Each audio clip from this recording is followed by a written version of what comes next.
hear a lot of people talking today about walking in love. And it's really interesting to me how, as Christians, we're afraid to stand up against what I would call false love talk. It's one of those things that you can't say anything about, because if somebody says we're walking in love, you can't disagree with anything. And it's like, as Christians, we seem incapable of logically discerning love. Now, the scriptures are clear. You say you love God, well, then you obey his commandments. You say you love believers, well, it's shown by the fact that you obey God's commandments. Both of those are true. We've taught you that in the past. But now, John says, all right, let's talk about another one of these we knows. We know what real love is, okay? Let's not talk about this worldly concept of love. Let's not talk about this wishy-washy. And our old brother Alcantara used to say that back in the 80s. Let's not talk about this wishy-washy kind of love. We know what real love is because Jesus gave up his life for us. So we ought also to give up our lives for our brothers and sisters. What is real love? Real love sacrifices for others. Real love does not exploit people. Real love does not use people. Real love sacrifices for people.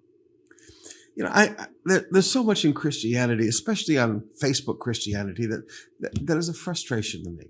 One of them is what I call trophy shots, where someone who's not living right wants to get trophy shots with people that are living right to validate their life. Is that sacrificial love? Or is that exploiting somebody else's reputation to try to clean up your own nasty reputation? Now, that's something to think about. Real love, verse 17. If someone has enough money to live well and sees a brother or sister in need but shows no compassion, how can God's love be in that person? Again, sacrifice now by giving. If you've got enough to live well, now, God's not telling you to take food out of your children's mouths to feed somebody else, but he's saying, if you've got enough to live well and you see a brother or sister in need, it shows compassion. And to not do it shows no compassion. And he said, if there's no compassion in you, how can the love of God be in you? I've watched so many of you. You had a job, you were continuing to earn, and really your expenses were cut because you didn't have to go to work every day. You were work from home. You didn't have to buy clothes. You didn't have to eat lunch out every day. So you were really able to save some money. But you saw other friends that lost everything. And I watched how generous you were. I watched how you helped other people.